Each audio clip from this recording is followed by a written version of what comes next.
یہ جو روزہ ہے جسے کہتے ہیں نا کہ ہم میں سے اس میں اکثر لوگ فیل ہو جاتے ہیں، اور کیونکہ ہم روزہ رکھ لیتے ہیں، روزہ رکھنے کے بعد نمازیں پڑھ لی اور اللہ کی عبادات کر لیتے ہیں اور اللہ کا ذکر و اذکار بھی خوب کرتے ہیں، دو چار دس نوافل خاص طور پر پڑھ لیتے ہیں، لیکن اس کے بعد جب گناہوں سے بچنے کی بات آتی ہے تو ہم میں سے اکثر لوگ گناہوں سے نہیں بچتے۔ بہت سارے ایسے لوگ ہیں جو گناہوں سے بچتے بھی ہیں، لیکن اکثر لوگ ایسے ہیں جو گناہوں سے نہیں بچتے۔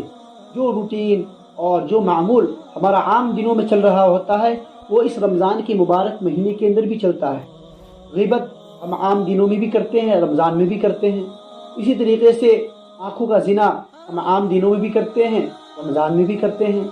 اسی طریقے سے دوسروں سے حسد اور بغض و عداوت عام دنوں میں بھی رکھ رہے ہوتے ہیں اور رمضان کے اس مبارک مہینے کے اندر بھی ہم رکھتے ہیں۔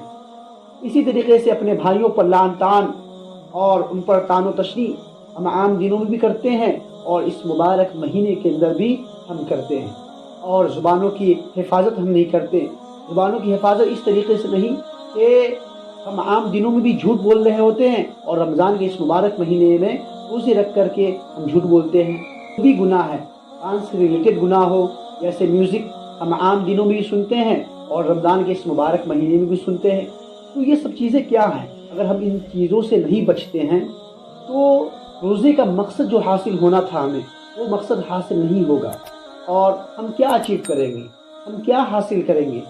میرے بھائیو اور دوستو، سوائے اپنے آپ کو بھوکے اور پیاسے رکھنے اور شہوات سے اپنے آپ کو بچا کے رکھنے اور کچھ بھی ہم اچیو نہیں کر سکتے اور کچھ بھی ہمیں حاصل نہیں ہوگا۔